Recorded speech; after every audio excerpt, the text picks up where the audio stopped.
Leo bwana, nimekuja na topic ambayo ni topic pendwa sana. Ni topic ambayo inahusiana na masuala ya nyota. Wewe umekuwa ukisikia sana habari za nyota tangia umekuwa, lakini naomba nikuongezee na hili kuhusiana na swala la nyota. Je, unajua unaweza kufanikiwa ama usifanikiwe, ama mambo yako yakaenda ama yasiende kulingana na mtu ama watu ambao uko nao, unaoshirikiana nao kwenye mambo yako ya kila siku. Kuna wakati mwingine unaweza ukaona mambo yako yaende, lakini ukahisi labda unarogwa ama nini, lakini shida inakuwa ni mtu ambaye umeambatana naye. Kwa hiyo kuwa makini sana na watu ambao unaambatana nao katika shughuli zako ama safari yako ya maisha. Sasa lengo la kuileta hii topic ni kwa sababu nataka nikutajie nyota ambazo ni nyota zenye nguvu ya kuvuta mafanikio. Yaani ni nyota ambazo zina urahisi ama wepesi wa kuleta mafanikio kwa haraka sana. Hizi nyota nitakutajia hapa haraka na utaziandika na utajiangalia wewe ni nyota gani, alafu utaona kama utaweza kuambatana nazo ama hautaweza kuambatana nazo. Utaona wewe mwenyewe jinsi ambavyo nitazitaja hapa. Nyota ya kwanza ni Simba. Ni nyota ambayo ina nguvu sana kuna upande wa mafanikio. Nyota ya Mshale, kuna nyota ya Punda pia.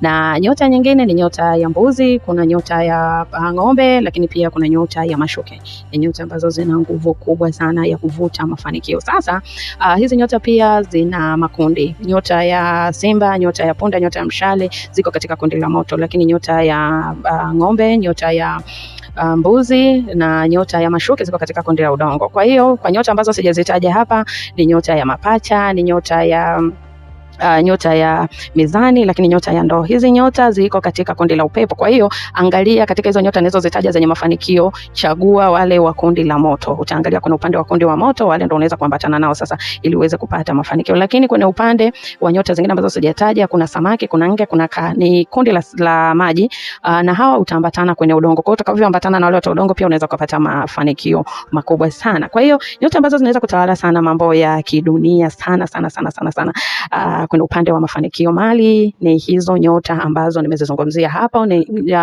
Ni nyota ambazo zina maajabu makubwa sana, miujiza mikubwa sana, lakini ingawa kuna baadhi ya watu wengine pia wako katika hayo makundi na hawajafikia hicho kiwango ambacho nakizungumzia hapa, lakini ni kwa sababu ya kukosa miongozo fulani, kwa sababu kuna wakati mwingine wao wanapitia changamoto mbalimbali, kwa hiyo wanakuwa hawajijui pia kwamba wao ni watu wa aina gani. Kwa hiyo wakijua kwamba wao ni watu wa aina gani, basi wanaweza kucontrol. Mfano naweza nikatolea mfano mdogo kwenye upande wa nyota ya Punda. Ni mtu ambaye anapenda vitu haraka, pia ana hasira za haraka. Kwa hiyo wakati mwingine anaweza kanapoteza fursa nini, kwa hiyo inatakiwa jicontrol baadhi ya vitu hivyo ili aweze kufikia lile lengo lake ambalo yeye anataka. Lakini pia kwenye upande wa Simba utaona wakati mwingine wanakuwa na majeuri, kujiona wao ndo wao, vitu kama hivyo. Kwa hiyo kuna vitu fulani wakivibalance, wakiweza kujiendesha ama kujiongoza, basi kuna namna fulani wanaweza kuvuta vitu vingi sana. Lakini asilimia ya watu ambao nimewataja hapa wanajijua. Swala la kipato kwao, hata kama hawana mafanikio, lakini swala la kipato kwao si shida sana.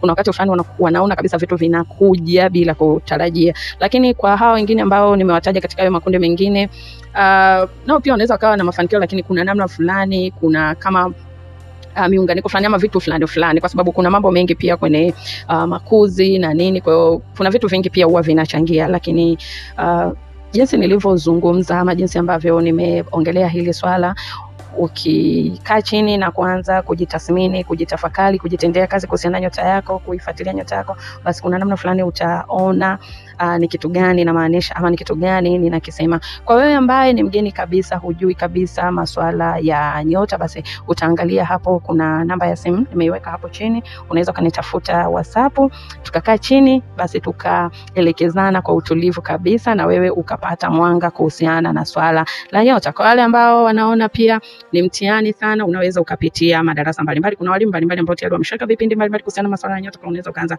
kusoma taratibu mpaka pale ambapo wewe utaona sasa umejifunza vema kuhusiana na masuala ya nyota. Narudia tena, nyota ni kitu ambacho ni cha muhimu sana. Nyota ni kitu ambacho unapaswa kukifuatilia sana. Jijue wewe ni nani.